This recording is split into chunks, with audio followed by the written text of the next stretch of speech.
10,000 വർഷങ്ങൾക്ക് മുൻപ് ലോകത്തിലെ പല സ്ഥലങ്ങളിലും ബ്രെയിൻ സർജറി നടന്നിട്ടുണ്ടെന്ന് നിങ്ങൾക്കറിയാമോ?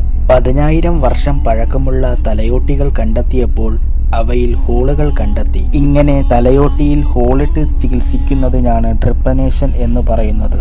ഈ ചികിത്സാ രീതി ആ കാലഘട്ടത്തിൽ ലോകമെമ്പാടുമുള്ള പല ജനസമൂഹങ്ങളിലും നിലനിന്നിരുന്നു.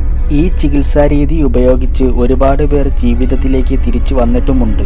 ഇപ്പോൾ കണ്ടെത്തിയ തലയോട്ടികളിലുള്ള ഹോളുകൾ എത്രത്തോളം പുതിയ എല്ലുകൾ വളർന്ന് അടഞ്ഞു എന്ന് നോക്കിയാണ് ചികിത്സയ്ക്ക് ശേഷം അയാൾ എത്ര കാലം ജീവിച്ചിരുന്നു എന്ന് മനസ്സിലാക്കുന്നത്.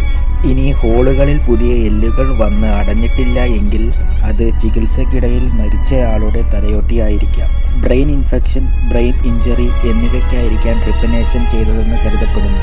ചികിത്സയ്ക്ക് മാത്രമല്ലാതെ ഭ്രാന്ത് മാറ്റുവാനും പ്രേതബാധ ഒഴിപ്പിക്കുവാനും ചിലർ ഇങ്ങനെ ചെയ്തിരുന്നു.